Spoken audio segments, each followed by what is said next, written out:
pemirsa KS TV dimanapun Anda berada, senang sekali saat ini bersama saya Dina Wuni di acara Ruang Publik Podcast KS TV. Dan tentu saja saya nggak sendirian karena kali ini bersama salah seorang tenaga kesehatan yang berada di garda terdepan, apalagi di masa pandemi seperti ini.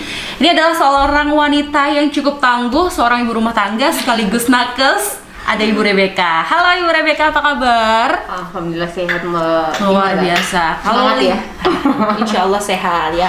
Kalau melihat atau mendengar cerita dari Ibu Rebecca sendiri, sebenarnya juga perjuangannya luar biasa ya. Seorang tenaga kesehatan, kemudian juga ibu rumah tangga, dan hebatnya lagi katanya dalam suatu kondisi yang mengharuskan Bu Rebecca ini turun langsung untuk membawa ambulans. Itu luar biasa. Nah, itu bisa diceritain nggak sih? Ini kayaknya menjadi pembuka obrolan kita yang cukup menarik nih. Nyupir ambulans sendiri. Padahal kan seharusnya ada petugasnya sendiri gitu kan? Iya. Oke, jadi alhamdulillah masih diberi sehat, semangat, itu yang penting buat saya, salah satu dari teman-teman nakes di sana ya. Kalau nyupir ambulan itu sebenarnya awalnya sih karena spontan, karena terpaksa. Karena kan teman-teman nakes cowok itu kan terbatas. Nah, lalu sedangkan saat ini pasien untuk COVID dan lain-lain kan sedang booming ya. Jadi mau nggak mau tenaga yang ada, siapa yang ada ya kita maksimalkan. Terus kebetulan saya bisa ya berangkat aja lah. Pada waktu itu memang Bu Rebecca nggak lagi pegang pasien atau gimana kondisinya? Atau kebetulan yang memang menangani pasien itu? Atau gimana? Kebetulan kalau awalnya sih memang pasien saya di wilayah, kan saya perawat wilayah. Jadi kan kita punya wilayah kerja sendiri kayak gitu. Kebetulan memang pasien saya gitu. Jadi memang harus segera ditangani, dan pas saat itu juga teman-teman yang cowok beberapa ada yang isoman kayak gitu kan. Ya udah, kebetulan saya bisa ya berangkat aja. Berarti posisinya pada saat itu jemput pasien atau ngantar pasien atau gimana? Jemput ke rumah untuk ngantar ke rumah sakit. Kan ada beberapa waktu gitu, beberapa kali antar gitu. Yang jelas ya yang urgent, pasien-pasien yang urgent memang harus cepat kita tangani ke rumah sakit gitu lah. Oke, karena kondisi yang sangat mendesak akhirnya langsung terjun ke lapangan jemput pasiennya sendiri ya, luar biasa sekali. Nah, ini kan pasti sibuk sekali, apalagi kan di masa pandemi yang sekarang ini kayaknya tingkat berbahayanya berlipat ganda gitu kan.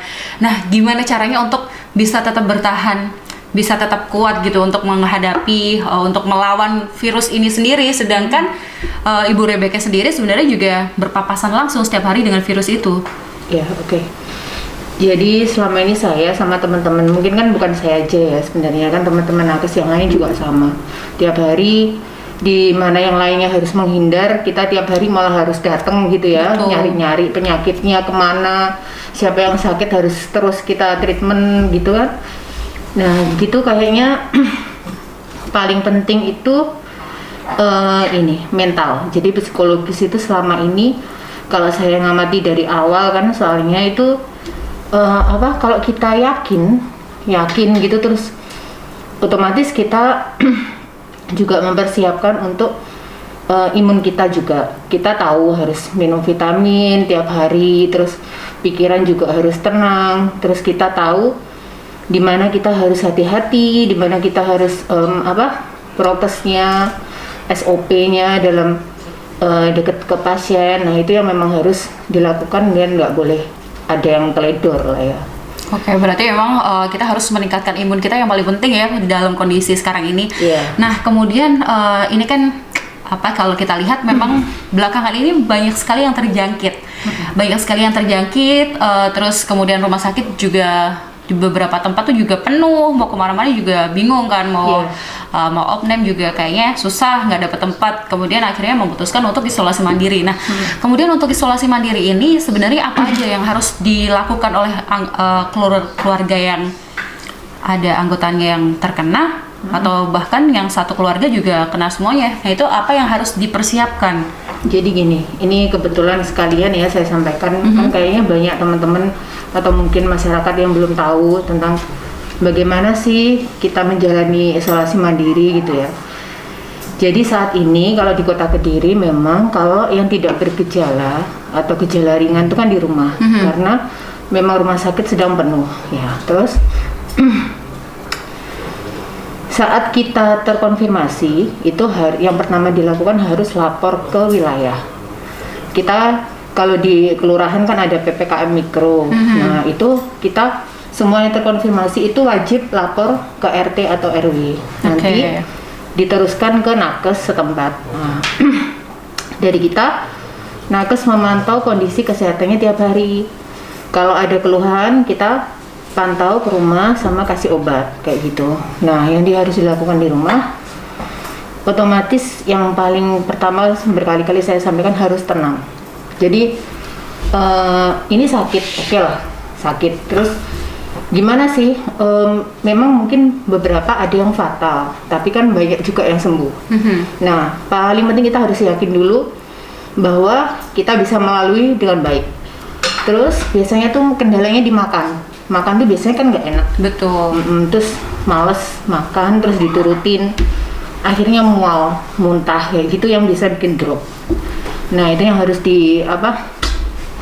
harus disemangatin dulu supaya makannya mau tetap masuk kayak gitu. Mau nggak mau pokoknya harus tetap makan ya. Oke. Terus kemudian kan kita juga kadang bingung nih. Misalkan kita melakukan isolasi mandiri, kemudian tetangga kita nggak peduli nih, entah kamu mau makan, entah kamu udah minum obat atau belum, itu kan kadang tetangga nggak peduli. Nah, kalau misalkan nih kita nekat keluar untuk beli makan, nah itu kayak gimana tuh? Karena kalau yang saya lihat itu di beberapa lingkungan saya, ya meskipun juga berbeda gang gitu ya, itu yang terjangkit dia tetap nekat keluar untuk beli makan gitu. Nah, ya oke. Sebenarnya kan sekarang kalau online kayak Gojek, Enggak, jadinya ojol ya. Ojol gitu kita kan bisa pesan, sebenarnya bisa aja gitu ya. Terus kalau biasanya cuman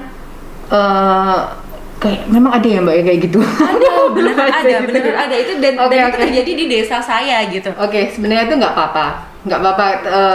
Kita harus tahu diri gitu harusnya itu harus tahu diri bahwa kita ini sedang sakit gitu. Cuman gini, kalau sampai ada yang keluar berarti harusnya kan kayak RT atau RW itu kan ikut bertanggung jawab sebenarnya di sini gitu loh maksud saya. Nah, kalau sampai kayak gitu berarti kita harus introspeksi lagi, harus kita kaji ulang kenapa kok lingkungan sampai kayak gitu. Tapi misal pun terpaksa kalau keluar, monggo jangan lama-lama dan juga otomatis jangan cangkruk lah ya. Setelah selesai keperluan langsung pulang. Kalau cangkruk berarti berniat untuk menularkan ya. Ada undang-undangnya loh itu. Kalau nggak mematuhi undang-undang tentang kepatuhan masyarakat untuk pengendalian penyakit menular ini, untuk melanggar itu sengaja menularkan itu sebenarnya itu ada undang-undangnya. Oh gitu. Jadi hati-hati aja nih buat yang udah terjangkit terus berniat nongkrong, nanti ada temannya yang ngelaporin, jangan salahkan petugas yang datang. Soalnya gitu kan kita dari pemerintah, apalagi Kota Kediri gitu ya, kan sudah berupaya maksimal untuk istilahnya ngopeni gitu ya. Masyarakatnya yang kena kita bisa mengajukan bansos kayak gitu, obat juga gratis dari puskesmas. Nah, untuk imbal baliknya tolong masyarakat juga patuhlah ke pemerintah gitu loh. Oke, jadi memang sudah dipermudah ya obat. Kemudian untuk tes PCR seperti itu, apakah itu juga termasuk fasilitas yang diberikan oleh pemerintah atau terkecuali? Sekarang kita pakainya swab antigen kalau di puskesmas. Jadi misal pasien datang sendiri dengan gejala COVID, itu bisa kita periksa. Kemudian itu free ya. Kemudian kalau kontak erat dengan terkonfirmasi atau ada gejala, itu bisa kita tracing juga, itu gratis juga. Tapi antigen ya. Tapi kalau untuk PCR nanti berarti ada biaya tersendiri ya kalau untuk PCR tuh biasanya kalau di puskesmas sekarang udah nggak pakai. Karena pakai pedoman kalau yang kontak erat itu harus isolasi mandiri selama 10 hari kalau nggak ada gejala, 14 hari kalau dengan gejala. Jadi antigen itu sudah kita anggap terkonfirmasi sesuai Oke. Permen sama WHO. Berarti antigen ini sebenarnya juga dia mempunyai keakuratan itu sama seperti PCR atau berbeda? Bedanya gini, kalau antigen itu sebenarnya dia efektif terbaca saat 5 sampai 7 hari setelah terpapar. Oke. Gitu. Jadi buat deteksi awal. Setelah itu tergantung imun masing-masing. Kalau imun masing-masingnya imun orang itu bagus, dia udah hilang, nggak akan terdeteksi. Tapi bisa jadi untuk PCR-nya dia bisa positif. Oke. Ada angkanya kan. Jadi kalau antigen itu dia ngelihat virus itu ada atau enggak gitu toh. Tapi kalau PCR itu ada hitungannya seberapa keparahannya itu ada gitu. Oke, jadi ada tingkatannya ya. Kalau PCR lebih secara terperinci lah ya kalau dibilang. Soalnya yang beredar di masyarakat itu isunya adalah kalau antigen itu katanya kalau misalkan kita kayak flu aja, misalkan kita sakit ringan aja itu sebenarnya di antigen bisa positif. Nah itu benar apa enggak sih, Bu Rebecca? Enggak, kalau itu kayaknya itu waktu musimnya antibody itu loh. Kalau antibody yang itu rapid mungkin antibody itu ya. yang pakai darah. Kalau antigen itu dia lebih spesifik. Meskipun kita flu biasa, kalau di antigen dia nggak ada nggak ada COVID-nya dia nggak kebaca kok. Oke, berarti emang keakuratannya tuh 90% lah ya boleh Iya, dikatakan. cuman itu tadi untuk deteksi awal hanya saat itu gitu. Kalau memang merasa ragu atau benar-benar serumah gitu ya, tiap hari kontak langsung sama yang terkonfirmasi, ya lebih baik PCR aja. Oke, jadi itu bisa menjadi sebuah alternatif juga kalau misalkan mempunyai gejala-gejala ataupun pernah berkontak langsung dengan salah seorang yang sudah terkonfirmasi positif ya. Kita antigen aja gitu ya sebenarnya.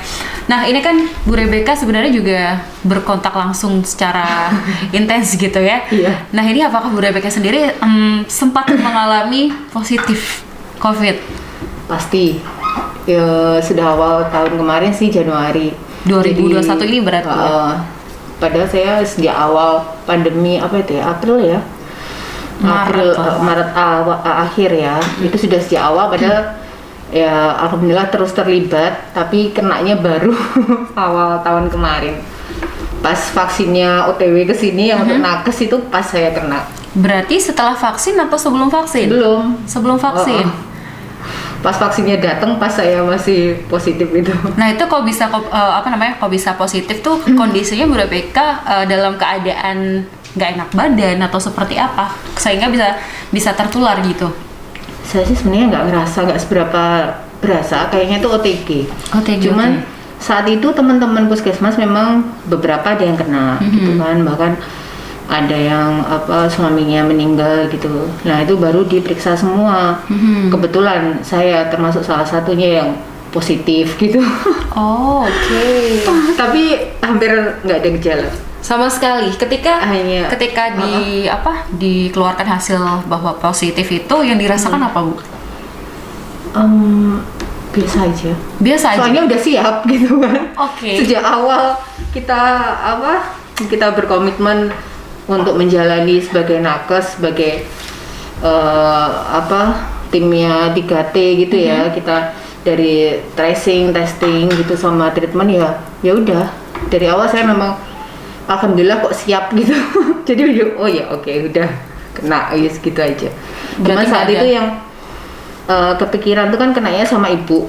Saya kan serumah sama ibu itu karena udah lansia terus ada komorbid gitu, itu yang mungkin yang agak berat gitu. Jadi kepikiran gitu kan.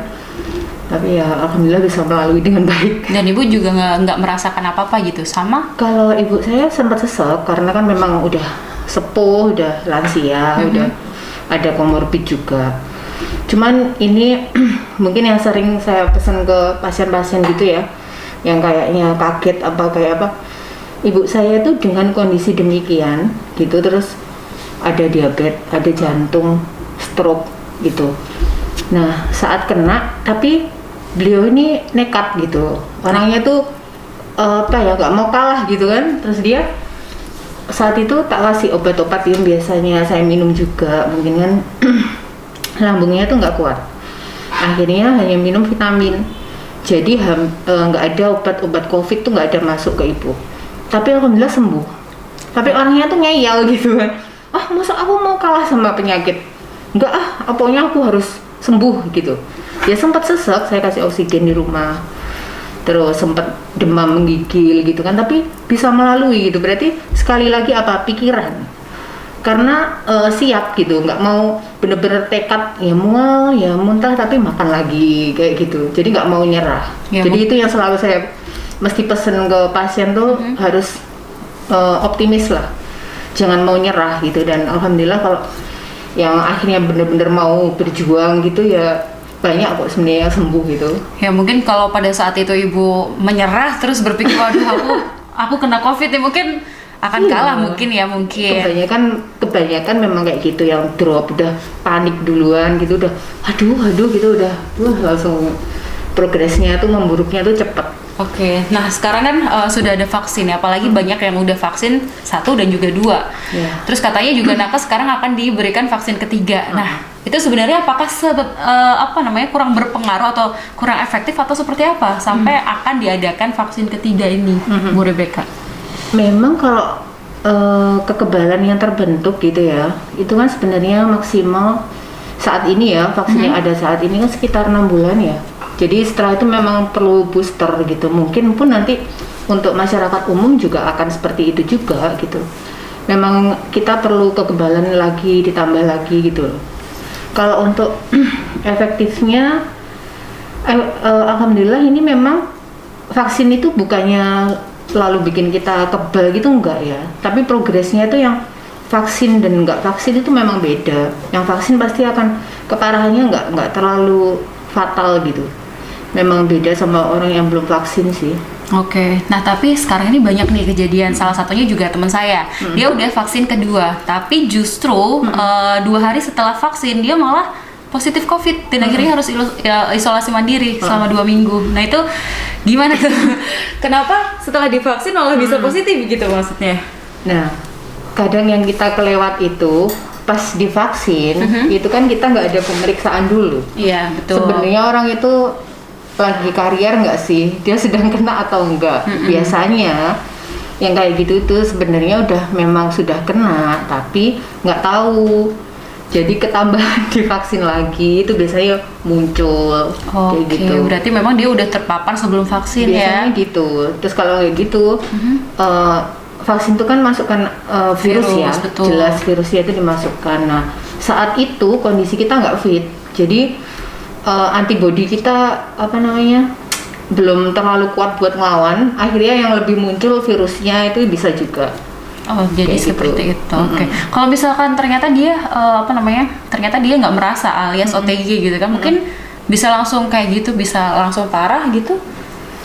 Belum tentu, tergantung masing-masing orang itu tadi. Kita bener-bener individual sih. Kalau sebenarnya semua penyakit kayak gitu. Misal kita flu biasa aja loh. Saya saat misal kita kena flu saat kondisinya lagi nggak terlalu parah, kita lagi nggak capek, ini kan flu ya gitu-gitu aja gitu. Paling pilek, batuk pilek berapa hari selesai. Tapi waktu kita bener-bener drop, kita capek lah, apalah pasti kan parah banget gitu kan. Flu sama kayak gitu aja. Tergantung individu, tergantung tubuh kita saat itu kayak apa gitu. Pokoknya kalau kita lagi sakit jangan dimanjain lah ya. Berarti harus tetap berjuang untuk tetap bisa sembuh, tetap bisa sehat, dipaksain untuk makan dan juga makan gitu. Ya, itu yang penting. Harus nutrisinya itu buat tubuh kita melawan penyakit tuh ya nutrisi itu gitu. Oke.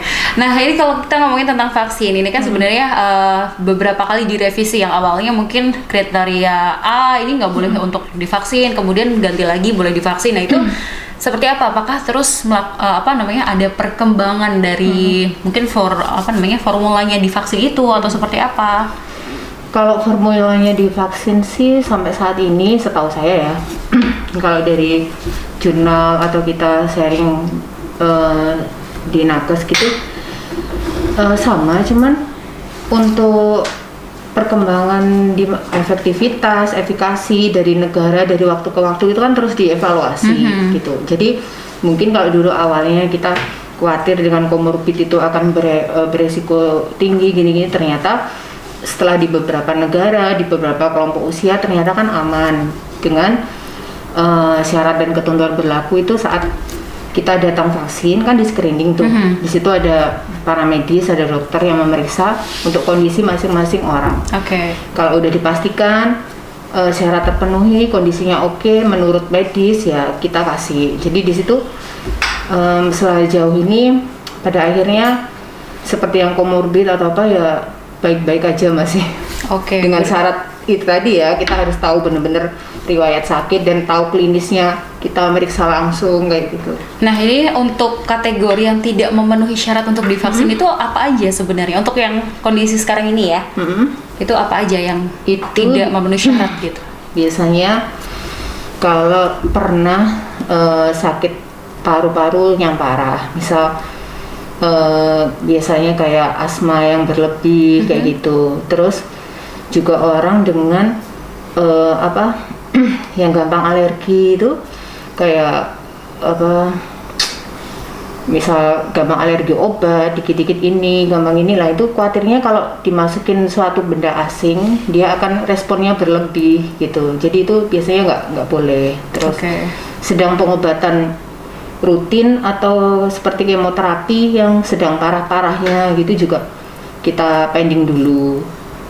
Jadi tergantung ini ya. Kemudian untuk yang punya diabetes dan ibu hamil, ibu menyusui seperti apa itu? Oh ya, kalau ibu hamil belum boleh. Terus kalau diabetes sama misal kayak darah tinggi gitu, kan ada batasnya kita maksimal sama minimalnya. Terus kalau gula darah asal terkontrol dan saat divaksin itu ya stabil, memang dia riwayat diabetes, tapi saat datang untuk divaksin dia stabil di bawah 200 gitu, oke, kita kasih nggak apa-apa.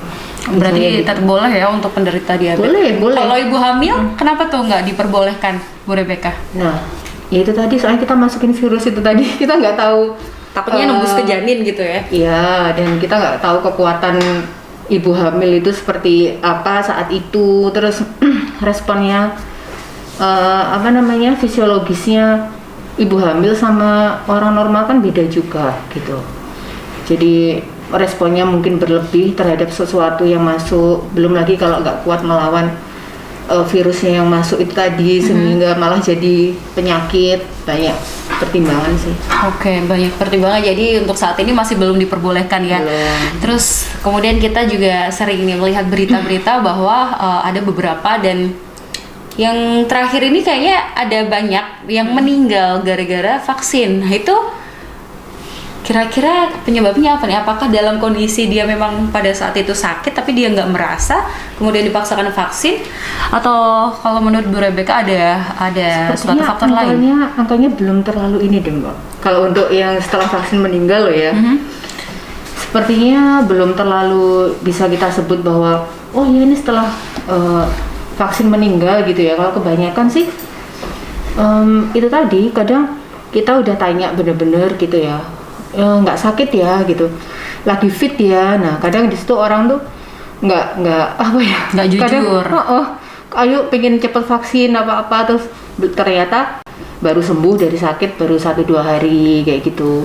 Dan itu nggak jujur gitu. Kebanyakan sih kalau kita pernah ngalamin orang yang KIPI ya, tapi nggak sampai sih, alhamdulillah belum ada yang sampai fatal sampai meninggal. Itu cuman kejadian setelah imunisasi, mungkin kayak demam, kayak malah sakit banget gitu ada. Itu biasanya gitu baru sembuh. Misal biasanya sakit apa ya dulu, kita kayak cangkrang atau apa gitu barusan gitu baru merah-merah gitu, ternyata belum lama sembuh, belum ada 1 minggu gitu udah nggak ngomong gitu. Oh, berarti kalau misalkan kita cangkrangan atau cacar itu iya, itu kan harus beberapa minggu dulu gitu ya. Terus ada lagi yang ditanya kontak sama orang yang COVID apa enggak gitu kan, pasti kita screeningnya banyak itu, melalui pemeriksaan banyak hal kita tanyakan gitu, bilangnya enggak. Ternyata ada yang malah baru kontak tapi dia tuh takut, pengennya cepet-cepet vaksin gitu. Nah, nggak bilang. Nah di situ ternyata dia harusnya positif juga gitu kan, kontak erat gitu, nggak ngomong kayak gitu sih. Terus akhirnya dia mengalami hal yang kurang menyenangkan. Pasti. Gitu ya. Kemudian ada yang sampai apa ya, kayak bentol-bentol mungkin karena di alergi atau gimana Alergi ya? itu ada juga beberapa yang alergi. Mhm.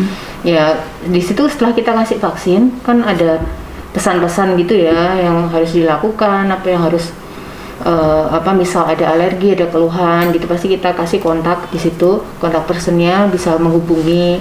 Nah nanti kita yang kasih tindak lanjut gitu, obat apa yang harus diminum atau harus periksa lagi gitu bisa. Baik, nah seperti itu. Jadi untuk yang masih bingung-bingung, mungkin ini bisa menjadi sebuah gambaran ya. Nantinya kalau misalkan kita merasakan yang seperti apa, kita harus tahu kita akan berbuat apa. Kita mau tes atau seperti apa gitu. Nah Bu Rebecca, sekarang ini kan banyak tuh variannya dari COVID sendiri ya. Ada, aduh banyak banget sampai pusing lihat berita tuh kayaknya, aduh ya Allah kapan selesai pandemi ini gitu kan. Nah untuk menghadapi varian-varian yang sangat banyak ini yang dampaknya juga luar biasa untuk yang terkena, ada yang sampai sesak dan lain sebagainya. Nah itu apa yang harus kita antisipasi? Kalau sebenarnya kita sendiri kalau di lapangan ya kan hampir nggak bisa membedakan Betul. tuh ini apa sih gitu. Udah kita nggak mau tahu. Yang penting COVID COVID tuh ada dan seperti ini gitu. Yang paling pasti prokesnya 5M itu kita nggak bisa memungkiri, itu memang saat ini paling efektif gitu ya. Kita berusaha gitu pakai masker dengan orang-orang yang yang nggak biasa kita tahu kondisi tiap harinya kayak apa gitu. Terus kemudian sering-sering otomatis cuci tangan itu karena kita kan kadang lupa gitu kan pegang-pegang apa gitu. Refleks ya. Jadi ya untuk sementara itu aja. Sama ini saya pesen itu kalau untuk meningkatkan imun gitu ya, mungkin kalau dari sebenarnya pandemi ini kayaknya banyak hal-hal positifnya loh sebenarnya ya untuk kita. Kalau saya ngerasa loh ya kan dalam tiap peradaban tuh sepertinya manusia kan dituntut untuk adaptasi dalam beberapa kurun waktu, itu kan pasti ada. Betul. Kayak pandemi, seleksi alam tuh pasti ada. Dan orang atau makhluk yang bertahan akhirnya kan yang bisa adaptasi. Betul. Gitu. Jadi kalau sekarang seperti ini yang pasti dituntut kita imun bagus tuh kayak apa sih? Kita upayakan wabahnya tuh dia nyerang paru-paru gitu misal. Berarti apa yang kita lakukan? Harus berusaha memperbaiki fisik sama meningkatkan kapasitas paru. Ngapain gitu? Olahraga, kardio misal kayak jalan, terus sama membiasakan nafas dalam. Sepeda oke, renang kalau udah dibuka udah agak aman silahkan kayak gitu. Intinya harus gerak gitu ya. Kalau saya bilang akhir-akhir ini saya cerewet itu sama teman kalau obesitas. Pada kenyataannya gitu, sebenarnya sejak dulu kan obesitas tuh nggak baik ya. Betul. Yang berlebih gitu, overweight. Apalagi yang di sekitar perut. Kalau saat ini pandemi corona ini, COVID ini, saat kita yang diserang itu paru-paru, itu kan butuh kita memasukkan oksigen itu maksimal harusnya. Jangan lupa kita nafas ini bukan paru-paru dalam itu doang loh, tapi rongga dada. Nah kalau gendutnya tuh di perut, ini pasti berat gitu. Dia berat, itu nggak bisa dipungkiri. Pasti kebanyakan orang, ya ada yang sembuh, tapi kebanyakan yang obesitas itu berat biasanya untuk melalui sesaknya itu. Berarti yang mengalami berat badan berlebih ini kayaknya harus diet ya, tapi dietnya juga jangan yang ekstrim banget karena kita juga butuh imun yang cukup gitu ya untuk menghajar si virus ini, untuk melawan si virus ini. Nah, kemudian kalau misalkan kita amit-amit ya jangan sampai terkena kepada kita. Kalau misalkan sesak dan ternyata itu ada virus yang masuk ke kita. Kemudian kita nggak dapat oksigen, nggak dapat di mana-mana udah habis gitu. Nah itu gimana caranya untuk mengatur nafas supaya oksigen yang masuk ke kita tuh tetap maksimal, Bu Rebecca? Ini untuk upaya dasar aja ya, soalnya kita sesaknya itu juga nggak tahu juga kondisi parunya seperti apa. Betul. Hanya karena pikiran aja ya bisa, tapi karena kalau memang udah rusak itu ya bisa juga gitu.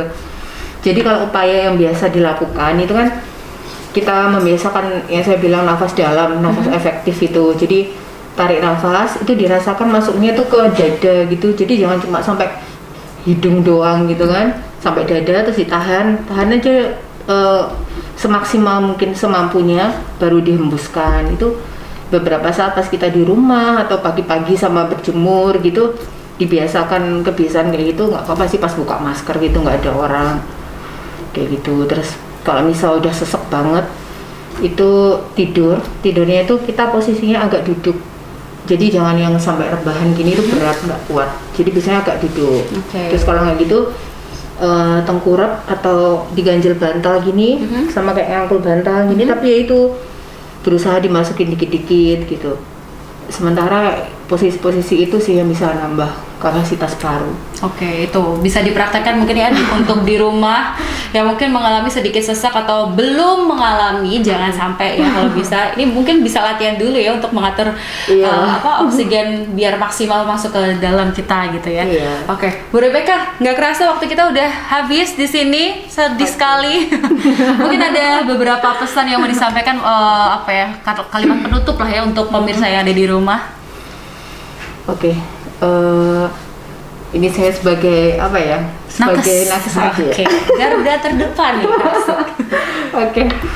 Saya salah satu dari beberapa teman-teman yang saat ini sedang berusaha kita berjuang bersama-sama sih sebenarnya. Nggak bisa kalau nakes aja. Betul. Jadi semua masyarakat, semua individu harus sama-sama sadar untuk bertahan hidup itu seperti apa, dan dengan mematuhi saat ini protokol kesehatan yang ada, kemudian pikiran juga yang positif, makan juga kita harus mulai membiasakan pola hidup sehat kayak gitu, kurangi gula-gula, jajan-jajan itu wajib, kemudian membiasakan olahraga, yang obesitas kurangi berat badan. Insya Allah kita bisa melalui semua dengan baik, selamat, dan tetap semangat. Harus semangat. Terima kasih Bu Rebecca atas sharingnya hari ini. Semoga semua pasiennya juga bisa sembuh, semuanya nggak ada yang meninggal lagi, dan pandemi akan segera berakhir. Terima kasih sekali lagi atas kebersamaannya. Dan pemirsa yang ada di rumah, jangan lupa jaga kesehatan, jaga iman, pokoknya semuanya harus dijaga. Semoga kita selalu dalam lindungan Allah Subhanahu Wa Taala. Terima kasih yang sudah menyaksikan Ruang Publik Podcast bersama saya Dina Uni dan juga Ibu Rebecca. Selamat beraktivitas dan sampai jumpa.